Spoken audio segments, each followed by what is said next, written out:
It's The World This Week, 7 days, 4 Paris-based correspondents, 1 hour. The World This Week in partnership with the Daily Beast. Aaron Zaleski, Paris correspondent for the Daily Beast. Thank you for being with us. Hello. Thanks as well for editorial director at French broadsheet of record Le Monde, Sylvie Kaufmann, for joining us. Good evening.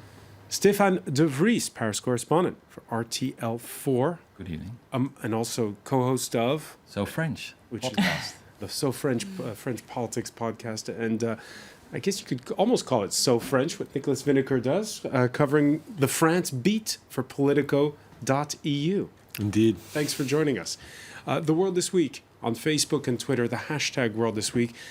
Before we talk about the first U.S. president to attend the Bastille Day parade in Paris since the 1989 bicentennial of the French Revolution, the first anniversary of the Nice attack, President Macron in attendance for an evening ceremony in tribute to the 86 killed, 450 injured when a radicalized 31-year-old man drove a truck into the crowd on the Riviera Resort's famed boardwalk at the conclusion of last year's annual July 14th fireworks display.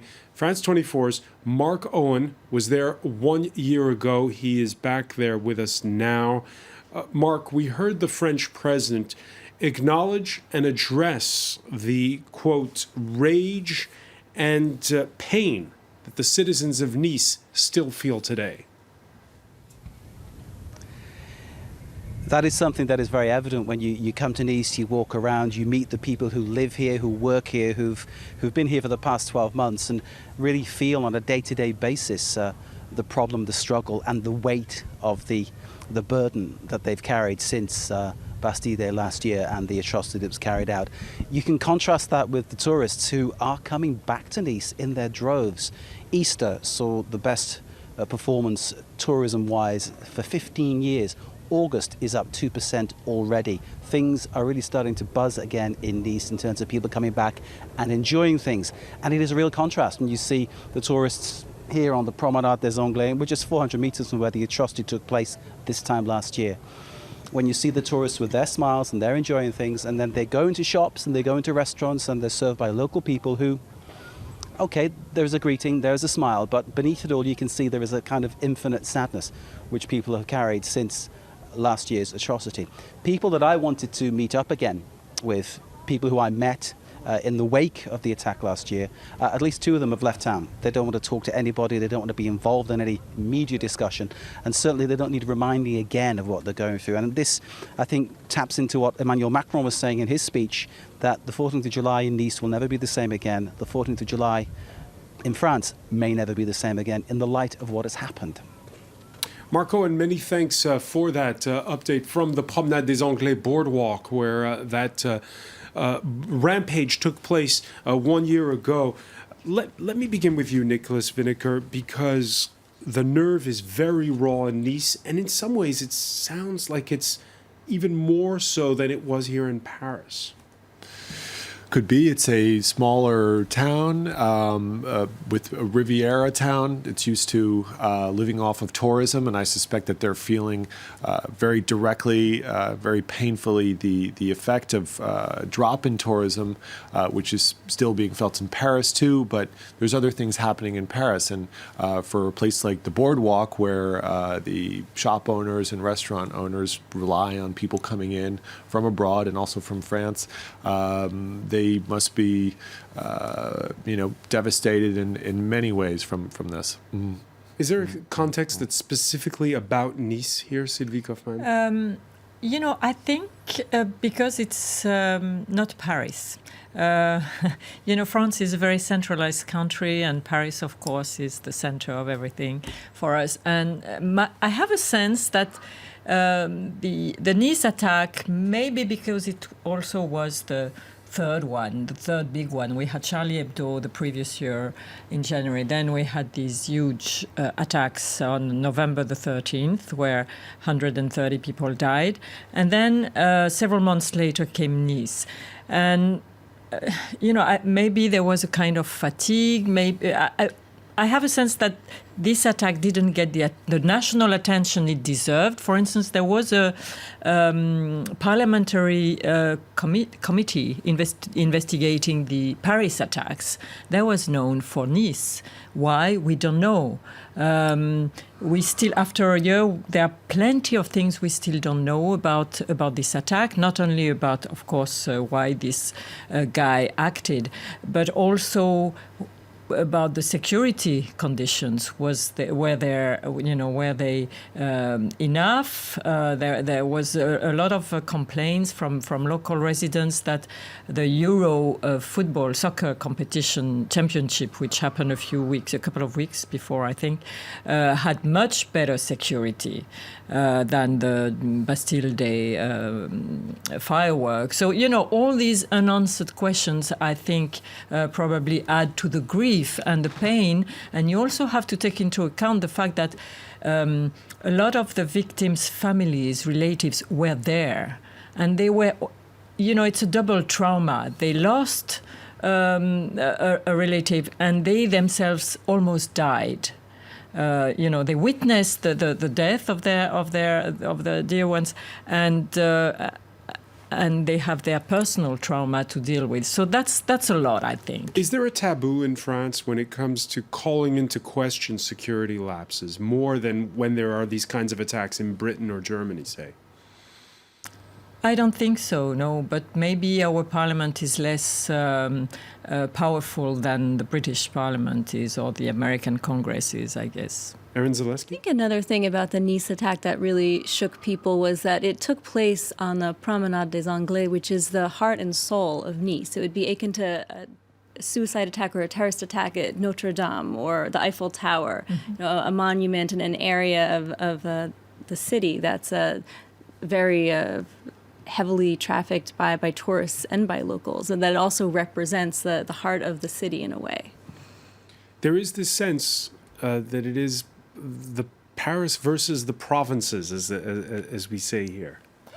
Well, on the other hand, we had many attacks in the provinces as well. I just remember Toulouse in 2012, but also last year in Normandy, where a priest was killed by two radicalized men.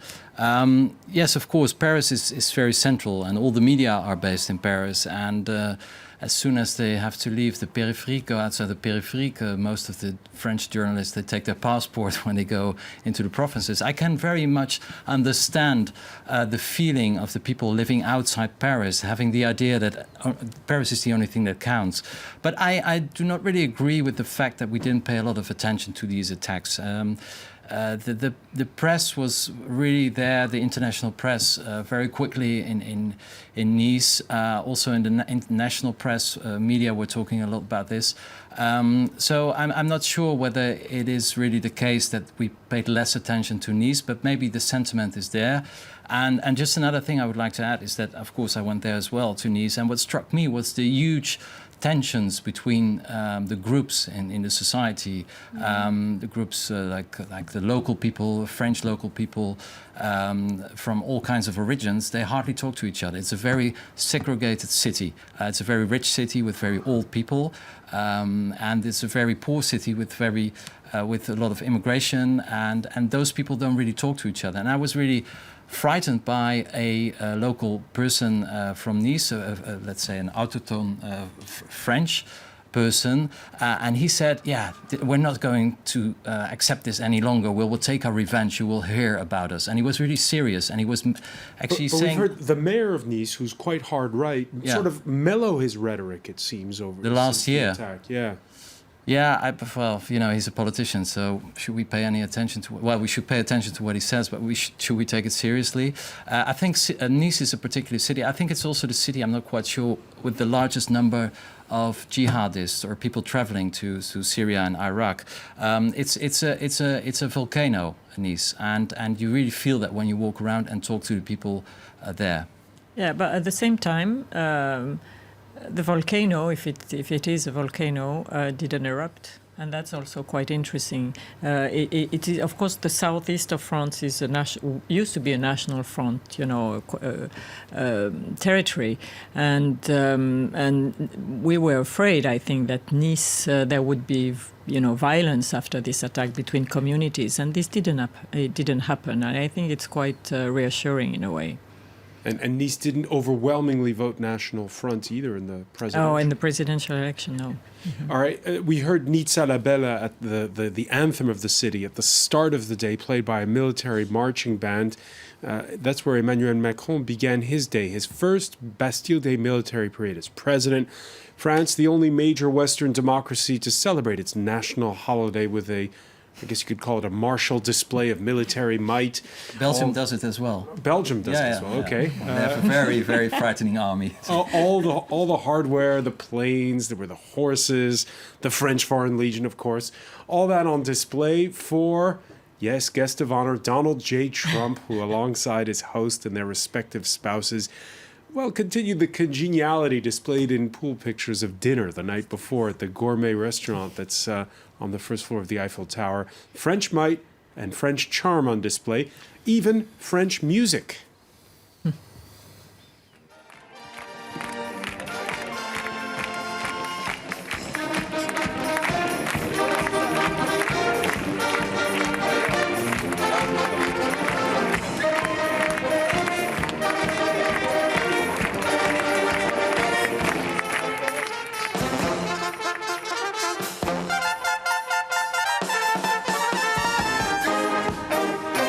I wasn't sure, Nicholas Vinegar, that Donald Trump knew that was by Daft Punk.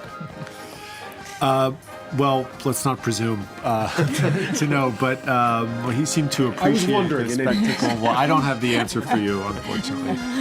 But he seemed to be enjoying it and whispering and smiling with Emmanuel Macron. It's exceptional proximity between those two men. I don't know if it was... If you were a betting man, would you have said we'd be witnessing this kind of scene today? Actually, yes, and we wrote about it in Politico, and I said, "Oh, when was this?" A few days before, and I said, "No, but I mean, but when we had that first sort of handshake of steel between the two on the sidelines of a NATO summit, it was only a month ago." It's true, but my impression was that these are two PR savvy people, and they know you don't tell the same story twice. And so the first face-off was about tension, about marking differences between Macron and Trump, and staging this kind of confrontation. And this was clearly going to be very much the opposite. The allies coming together, France having an interest in standing next to the United States as a military power, and Trump seeking a friend in Europe, which he found in Emmanuel Macron. Mm. Is that how you saw it? I think Macron was trolling Donald Trump in a very... You think he played Donald Trump? Absolutely. It was, this. You can't play this silly music to anyone unless you would like to punish him. And I think that's what Macron did. I think what he did today was show the free world, I am your real leader. Look at this clown. He doesn't mean anything. I'm your real leader. Look at me. And that's why he invited Donald Trump to show the whole world the huge contrast between a very old man who turned vulgarity into an art form and a very young man who likes to be sophisticated, the French elegance. I think it was all a big joke today. Mm-hmm. I don't know if I would... Is that what you were thinking when you were listening to Daft Punk played by a military band? I was amused by it, but I don't... my take is a bit less extreme. However, I did notice, this was Macron's gig. He was very much in control of this whole thing. He invited Trump. He set the program.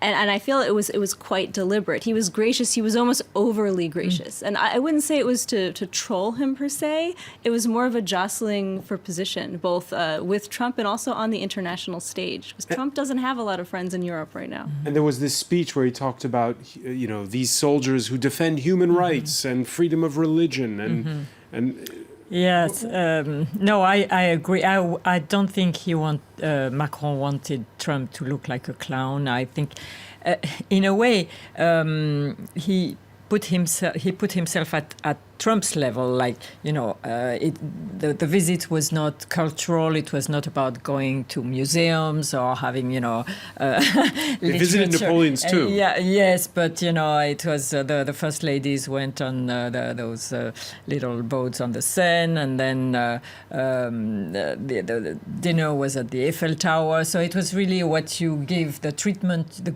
good treatment, the nice treatment you give to tourists. And they wanted to show him that Paris is still Paris, and like his substantial friend Jim said. So that was one thing. Politically, of course, and diplomatically, it's true. I mean, Macron wants to be seen as the leader of the free world. This I agree. That was Angela Merkel's mantle after Obama left. I think now there are two leaders of the free world. Okay, so Sylvie, settle the Franco-German leadership of the free world. Sylvie, settle this argument. Did Emmanuel Macron convince Donald Trump, or did he play Donald Trump? I don't think he convinced him, but he tried. We have this very strange sentence from Donald Trump about climate change, and this is really something very important for Macron. If he can show that he has made Trump move on the Paris Agreement, that will be very important. From what Trump said, I don't know. He said we're going to see. We're going to see if it succeeds, it will be beautiful. If it doesn't succeed, it will still be okay. Yeah, so, what does it mean? I'm not sure. But at least, there was the impression of movement, and that's good for Macron. Emmanuel Macron, by the way, the first French president never to have himself served as a soldier, either as someone who was drafted, because military service is no longer compulsory in this country. Well, I think that's true, but he seems to be exceptionally attuned to power politics. And the one thing that I took away from this invitation and the timing was that this was something that could not have happened in Germany. There simply isn't the military apparatus there. There isn't the nuclear power. There isn't the seat on the Security Council. And so this was a way for Emmanuel Macron to subtly signal to the whole world that we are a power player, and we're standing shoulder to shoulder with the United States as leaders in the world. I'm not sure about the trolling. I wrote when he did the America Make Our Planet Great Again, that was trolling very clearly. But in this case, Macron was calling Donald Trump my friend. And he was asked about, how do you feel about the Chinese premier? And he said, well, I can't call him my friend because I have to be truthful with you. And he was, I think, trying to show real warmth, whether it's real or feigned, who knows? But charm offensive. There was definitely an attempt to draw him in, and his advisors have said that in preceding weeks, that our attitude toward Donald Trump is drawing him in, while Angela Merkel pushes him away. Yeah. What's interesting is you're right to say that it couldn't have taken place in Germany because it's not it's in the tradition, but not anymore. But that's another debate. No, but it could have taken place in the United Kingdom. And interestingly, Theresa May invited Donald Trump to come to the UK, and he didn't. He basically cancelled his visit because the attitude is very hostile in the UK towards Donald Trump. And I think by inviting Trump to Paris, Macron also wants to show Europe who's the new leader, because he's the one to get Trump over, and we don't need the UK anymore. I think that's also a message that Macron tries to send. And there's also Trump's response. He responded very favorably to this. Yes, his statements on the Paris Accords were very vague, but he sort of backpedaled on what he had said earlier about Paris no longer being Paris, France is no longer France. He said he would return. He actually heavily complimented Macron during that press conference. Yeah, but nobody ever invites me to a party, and when I get an invitation, I jump onto it and I say yes. So that's precisely what happened here. Now, there's one dimension which is key to all this also. It's counterterrorism. Counterterrorism, which we'll talk about when we come back. Stay with us. You're watching The World This Week.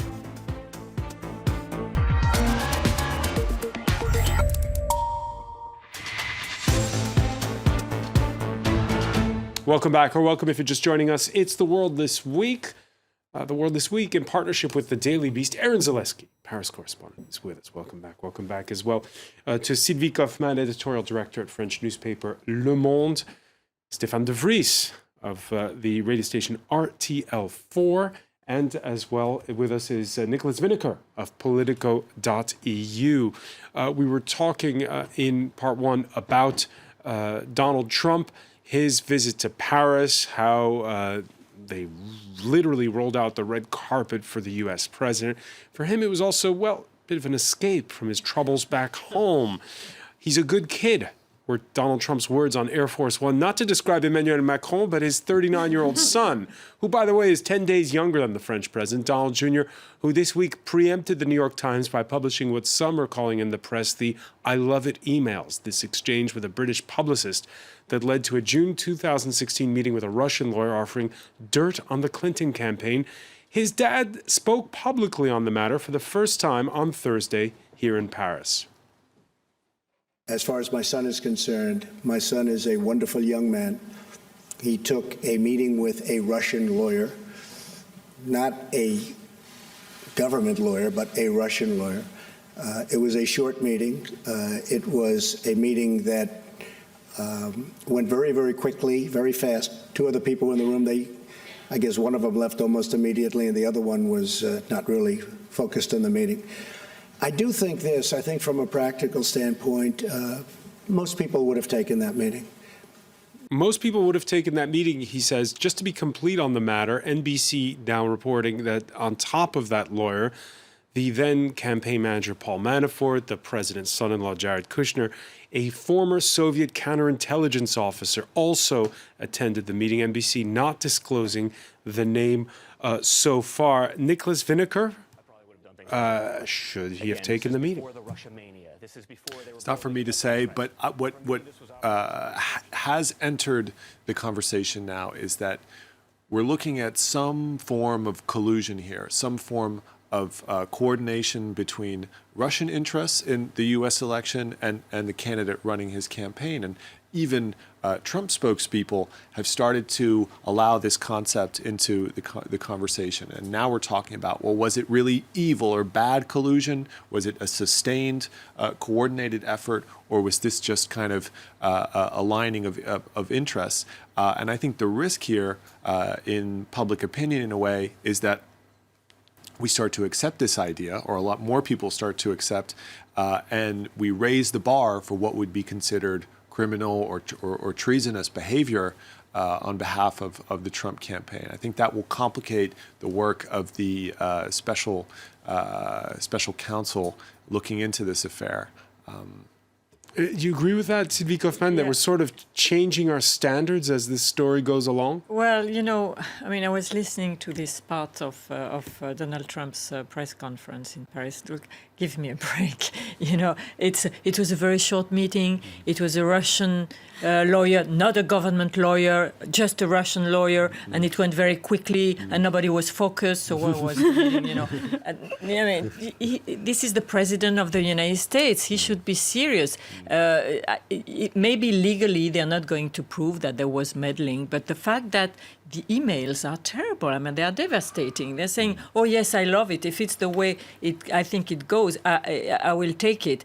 So, the intent of accepting that a foreign power is going to meddle into your election is obvious. So if it's not a problem legally, at least it's a problem politically and morally, I think. Well, I think that's at the crux of the issue, is whether he actually did break the law. There is a campaign law that says it is illegal for a presidential campaign or candidate to accept anything of value from a foreign government. But here we're not talking about gifts. That's the gray area. Is information, compromising information on an opponent, is that considered something of value or not? So it's okay to get dirt, but not dirt from a foreign source. Opposition research. Something like that. Opposition research. That's what you called it. Stefan de Vries, what are your thoughts? As every day there's a new layer. I don't know if this story from NBC will be confirmed, but that there was a second Russian-American person in the room? To be quite frank, I really don't understand anything about the situation. The Trump and his trumpets are really excellent in hiding themselves in clouds of truths, half-truths and untruths, and they're moving very quickly so nobody understands what's going on. And then he gives this press conference, and it's just unbelievable. I mean, everybody who watches this show probably watches also House of Cards. I mean, if this kind of president would play, You talk about it like it's a show, like it's entertainment. But it's even more creative than House of Cards. I think the people who work on the screenplay of House of Cards, they must be really, really angry because this surpasses any imagination. And like Sylvie said, he's the president of the United States, theoretically still the leader of the world. Until this afternoon, because Macron took over his job. That's another story. So, what's going on? I really don't understand a thing. Just to add on, I think absolutely on the obfuscation and confusion of the truth. Donald Trump spoke about opposition research, which is what you get from operatives about your opponents. And now what the Russians gave us was perhaps merely just opposition research like any other. And what we're talking about is affects emails that were stolen criminally from a campaign and used to damage someone and influence the course of an election. So you're getting this smoke and mirrors. It's exactly the same type of response we got after the meeting between Trump and Putin, this mysterious meeting where supposedly Trump pressed the Russian president very hard about hacking, only to say the day after that, well, we should work with Russia in against cybercrime. And that was...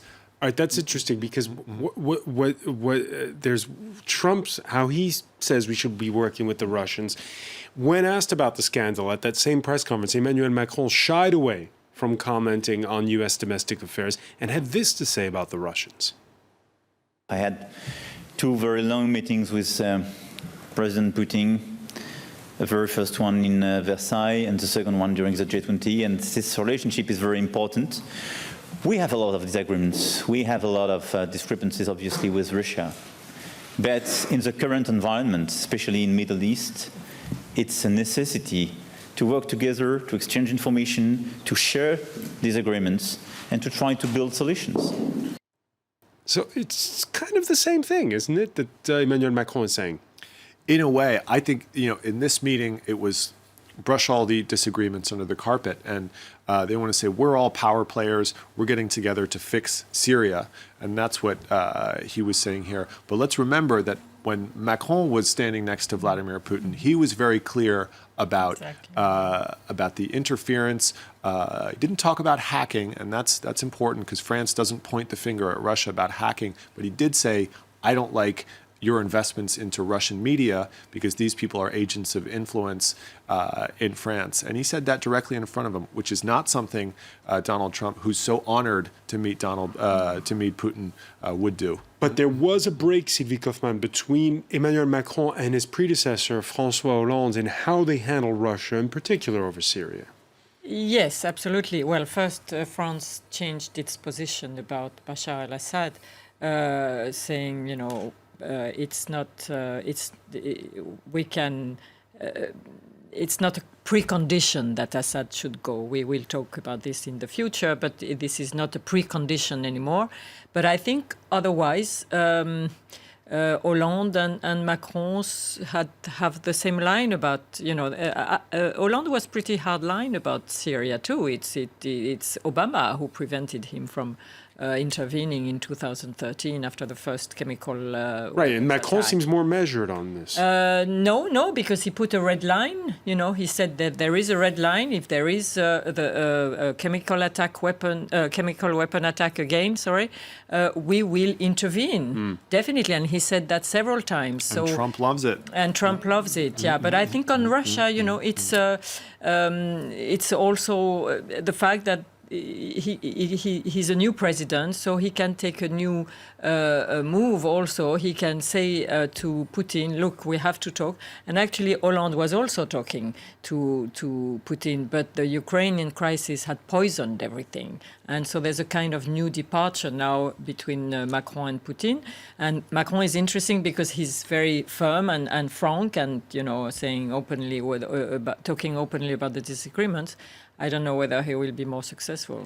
All right, lots of reactions on the hashtag F2 for debate. One here, based on everything we've heard over the last few days, Trump and Trump Jr. would not pass on the chance to collude with Russia in 2020. All right, well, that's conjecture there. When asked at the Élysée Palace press conference by a Chinese journalist what they thought of China's president, Xi Jinping, Both Trump and Macron said, well, nice things, I guess you could say, and refrained from mentioning Liu Xiaobo, the Nobel Peace Laureate, who died earlier in the day, a week after his release from prison with terminal liver cancer. The 61-year-old Liu, an acclaimed human rights activist and veteran of the Tiananmen Square student protests. Stéphane de Vries, how should Emmanuel Macron and Donald Trump have handled that question? Because they weren't asked about Liu Xiaobo, in fairness. They were asked about Xi Jinping. Well, I think it's very difficult because this is really where you see that realpolitik and principles, they are, they're not aligned anymore. So Macron and Trump, they have to choose for realpolitik, unfortunately. Because China is a partner, we need China. We still do, and we will probably do for a very long time. So they cannot criticize the Chinese regime, even if it's very strange that France that always says, yeah, this is the country of human rights, blah, blah, blah. They actually never, ever defend human rights anywhere. They always think about the practical implications, and that's realpolitik. And you have to be very cynical. It's not very difficult to become very cynical if you look at this kind of reaction. And we've seen reaction of support for Liu Xiaobo's family from the likes of Hong Kong's executive leader this Friday, putting herself a bit out on a limb since we've seen legislators in Hong Kong disqualified. Yeah. Should the French have spoken up more? Yes, and I think the Western leaders as a whole, look at G20, who spoke for Liu Xiaobo? Who did? Xi Jinping was there, so nobody did, publicly at least. Emmanuel Macron put out a tweet yesterday after the press conference saying, his sympathy went to the family of Liu Xiaobo, who was a fighter for freedom and so on. But he didn't go as far as condemning, Xi Jinping or criticizing him. And obviously Donald Trump didn't say anything. So no, I think it's a kind of big change. There was a time when the West was much firmer about dissidents, but this time is gone apparently. All right, reactions, including one from Human Rights Watch here. China, classier by the minute, denies the Nobel Prize chief visa to pay her respects to Liu Xiaobo. Remember, his wife is under house arrest still, Nicholas Vinegar. Indeed, I can only concur with what's been said. We're entering a world of strong alpha leaders who are interested in getting deals done, but not so much on pointing out, dealing with human rights and things like this. And Trump, someone who never showed much regard for human rights violations in Russia or in China, and it would have been perhaps nice to see Emmanuel Macron being as bold as he's been in other circumstances when asked about the Chinese premier.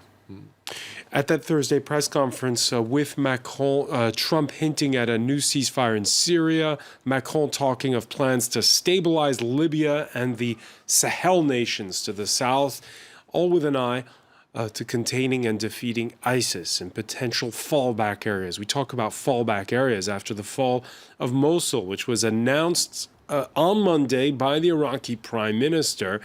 Even though we've had shooting and bombings since, holdouts in Iraq's second city are putting that statement to the test. These images, by the way, are from Wednesday. Citizens trying to clean up and at least get the sewage system back up and running before winter time. And this harks back to something you said, Sylvie Kaufmann, at the end of part one of our discussion, about how at the core of where Trump and Macron need to agree, there is this feeling that there's a narrow window of opportunity in which there has to be some kind of master plan so that what first was Al-Qaeda, then became ISIS, doesn't come back in a different form.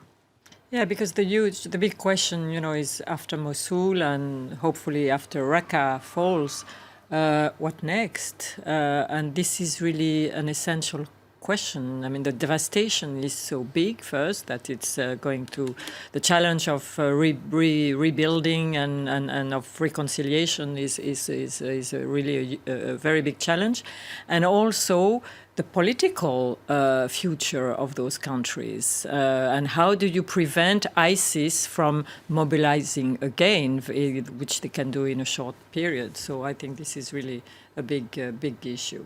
Aaron Zaleski? I think retaking those cities is just one part of the equation. I mean, the bigger picture is how do you eradicate the ideology that's driving the so-called Islamic State? Getting rid of, retaking the cities is a step, but it's not enough. And we've seen the results of that ideology in attacks here in Europe.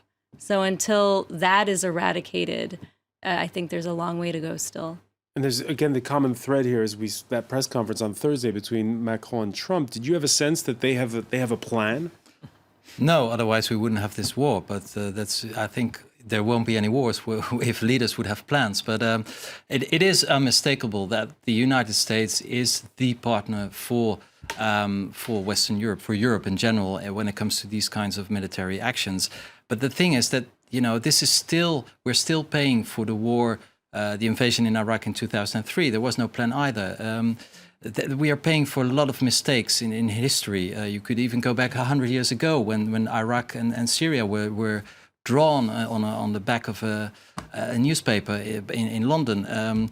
It is a very complicated issue, and it also raises the question, of course, what is the future of those two countries, Iraq and Syria? Because they probably won't exist for a very long time anymore, because they're so divided and because they're artificially created countries by us, the Western Europeans, and it's a heritage we have to deal with, but unfortunately nobody knows how to handle it. And the next move for ISIS?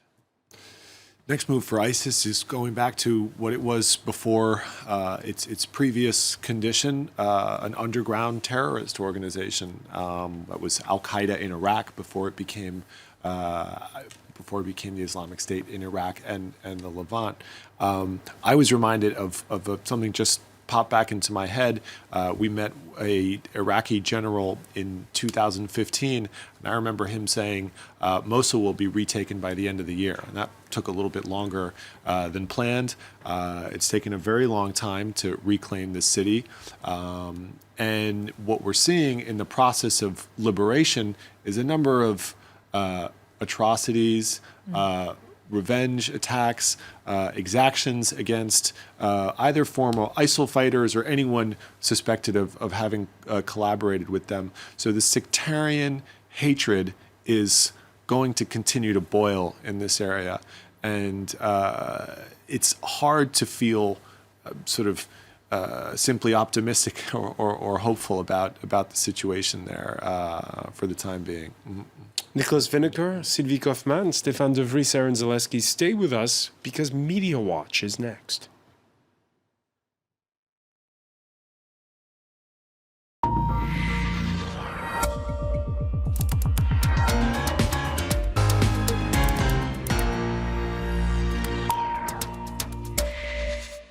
And joining us is Emma James. Hi there. Do you love a parade? Well, I like the horse bits, but the tanks and the aircraft, not so much. We're talking about Bastille Day in Paris. Absolutely, yes, indeed. What else? It is, of course, the 14th of July, and the general consensus is that things really went rather well in terms of this official visit by the US president, because, of course, he was there, the sort of big guest of honour, if you like, marking the fact that it's 100 years since the US were brought into the First World War. And it does seem as though the two men got on quite well, despite having had quite a rocky start. Images like this appearing online, where they both have thumbs aloft and looking very pleased with themselves. For some reason, we can't see that. There we go. So despite... They look like they're hitchhiking. They do. It's a really curious photo. And for some reason, Emmanuel Macron has adopted the Donald Trump thumbs up in almost every photograph that I've seen taken during this trip. And so people really think that I'm sorry, I'm haunted by what healed. Stefan said earlier. It looks like he's playing him again. Yeah, well, a little bit. You do have to wonder, because there is quite a smirk going on there. But the press seem to be buying into the idea that they've made friends. Associated Press reading too much into it. The white-knuckle handshake has given way to a Trump and Macron bromance. This White House reporter tweeting that Macron is angling to be the indispensable intermediary between Europe and Donald Trump. And the New York Times have been talking about this one too, saying that this has cemented an unlikely friendship. They go on to talk about the fact that both of the First Ladies have impressed with their seductive qualities. Donald Trump and Melania were apparently beguiled by Brigitte, while Melania, according to this reporter, drew gasps from the crowd as she arrived for the parade. So all rather gushing, and all seems to be going very well indeed. This is the New York Times? That's the New York Times. I know, it's hard to believe. Now, before the Trumps set off back home, there was just one time for one last handshake, and of course the handshakes have been infamous between these two. This one went on for about 30 seconds. Long, yeah. Very, very strange. Huffington Post saying it might be the longest, most awkward handshake yet. There was one area, though, where the two didn't seem to be singing from the same hymn sheet. They were a little out of tune or out of step with one another. And that was the fact that, of course, there was that medley of Daft Punk music played by the military band. Donald Trump didn't look as though he'd really got into it or perhaps got the joke or didn't really look all that impressed. Lots of people commenting on Twitter. I think the French president on Bastille Day playing Daft Punk to the president was a message, and the hashtag is "Go ahead, Daft Punk, make my day." Well, this Twitter user says, do you think this visit was actually just so that Macron could troll Trump and subliminally call him a Daft Punk? Just a little harsh. We do have some images, and you can see there is a very, very marked difference between the two men's reactions. Hopefully we can see those pictures now. But yes, the images show that while Emmanuel Macron was clearly enjoying himself, and he is a 39-year-old man, far more likely to be into French electro-pop than 71-year-old Donald Trump. But what French viewers noticed is that while lots of other people were really getting into the spirit of things, clapping along, doing a bit of dancing, there was one notable exception, and that was Jean-Yves Le Drian, who we will see in a moment. The foreign minister. I noticed that too. Absolutely. The foreign minister now, he used to be the defence minister. Right. And he is about to appear on our screens. There he is, just over the shoulder of Donald Trump, and there you get the close-up. Look at that face. Droopy. A lot of French viewers commenting on this one. Le Drian doesn't understand where he's ended up, and it's as though he's thinking to himself that this would never have happened when I was in defence. This Twitter user too saying he's perplexed, not quite yet ready for Daft Punk. And this gentleman saying military music no longer what it used to be. The army's marching band medleys Daft Punk. Macron looks ecstatic. Trump bemused. Le Drian aghast. All right. Donald Trump didn't just get favourable press, though, during his visit. The protocol didn't always go to plan. Not quite, no. There was a moment that was caught on Facebook Live because Emmanuel Macron was streaming live everything that happened when the US presidential couple first arrived. And they had a moment where it was a little bit unguarded and it was just a little remark. I've got the actual moment for you. Let's take a look.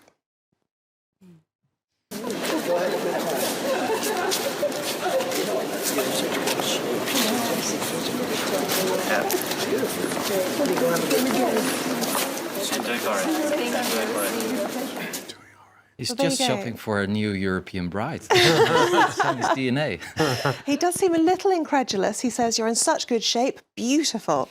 And interestingly, though, yes, well, that's the kind of implication, isn't it? The sort of unsaid, backhanded element to this compliment.